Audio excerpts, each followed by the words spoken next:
ನಮಸ್ಕಾರ, ಇದೀಗ ನೀವು ನೋಡ್ತಿದ್ದೀರಾ ಒಪ್ಪೆ ನ್ಯೂಸ್. ನಾನು ನಿಮ್ಮ ಪ್ರಿಯ. ಕೌಡ್ಗಾಂವ್ ಗ್ರಾಮಸ್ಥರ ವತಿಯಿಂದ ಔರಾದ್ನ ಮುಖ್ಯ ರಸ್ತೆ ಬದಿಯಲ್ಲಿ ಗ್ರಾಮದ ಹೊರವಲಯದಲ್ಲಿರುವಂತಹ ಶ್ರೀ ಹವಾಮಲ್ಲಿನಾಥ್ ಮಹಾರಾಜರ ದೇವಸ್ಥಾನದಲ್ಲಿ ಶಿವರಾತ್ರಿಯ ಪ್ರಯುಕ್ತವಾಗಿ ಖಾನ ಕಾರ್ಯಕ್ರಮವನ್ನು ಆಯೋಜಿಸಿದರು. ಇನ್ನು ಈ ಸಂದರ್ಭದಲ್ಲಿ ಊರಿನ ಎಲ್ಲ ಗ್ರಾಮಸ್ಥರು ಹಾಜರಿದ್ದರು.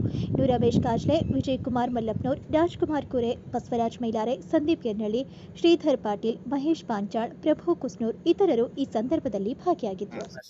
ರವಿ ದೇವರಿ ಅಂತೇಳಿ ಚೌಟಬ್ಬಿ ನಮ್ಮ ಗ್ರಾಮಸ್ಥರು ಪ್ರಸಾದ ಸೊಳಗೆ ಬಂದಿದ್ದೀವಿ.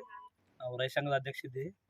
ಕೆಲವು ದಿನಗಳಿಂದ ಒಂದು ಇಲ್ಲಿ ಅನಾಹುತಕ್ಕಾಗಿ ಇದು ಮಂದಿರ ಬಂದಿದ್ದೆ. ಸುಮಾರು 2 ವರ್ಷ ಬಂದಿತ್ತು.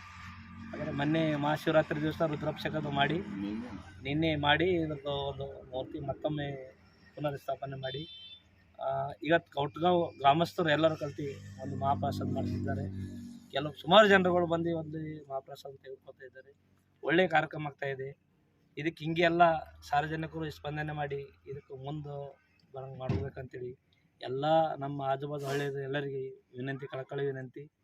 ಇದು ಕೌಡ್ಗಾಂವಲ್ಲಿದೆ. ಇದರ ಅಡ್ಡಾಗ ವಿಳಾಸ ಅಂದರೆ ಹೆದ್ದಾರಿ ಮುರಿಹಳ್ಳ ಅಂತೇಳಿ ಹೆದ್ದಾರಿ ಇದೆ.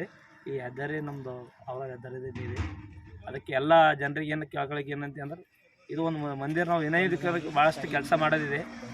ಏನಾದ ಭಕ್ತದವ್ರು ಯಾರು ಇದ್ದೀರಿ ಅವ್ರ ಭಕ್ತದವ್ರು ಇಲ್ಲಿ ಬಂದು ತಮ್ಮದು ಏನು ಇದೆ ಅನಿಸಿಕೆ ಕಾಣಿಕೆಯನ್ನು ಕೊಡಬೇಕಂತೇಳಿ ತಮ್ಮಲ್ಲಿ ಕಳಕಳಿನ ವಿನಂತಿ. ಹವಾಮಲ್ಲಿನಾಥ ಅವ್ರದ್ದು ಸ್ಥಾಪನೆ ಮಾಡಿದ್ದು ಹಿಂಗೈತಿ. ಇದು ವರ್ಷ ಹೀಗೆ ಮಾಡ್ತಿದ್ದೀವಿ ನಾವು. 2 ವರ್ಷ ಆಯ್ತು ಒಂದು ಏನೋ ಅನಾಹುತವಾಗಿ ನಿಂತ್ಕೊಂಡಿತ್ತು. ಮತ್ತು 2 ವರ್ಷ ನಂತರ ಒಂದು ರುದ್ರಾಭಿಷೇಕ ಮಾಡಿ ಈಗ ಸ್ಟಾರ್ಟ್ ಮಾಡಿದ್ದೀವಿ. ಹೀಗೆ ಮುಂದುವರ್ಸ್ಕೊಂಡು ಹೋಗ್ಬೇಕಂತ ಗ್ರಾಮಸ್ಥರೆಲ್ಲ ನೇಮಿಕೆ ಮಾಡ್ಯಾರ. ಹಾಗೆ ಮಾಡಿ. ತಮ್ಮ ಹೆಸರು? ಶ್ರೀಧರ್ ಪಾಟೀಲ್.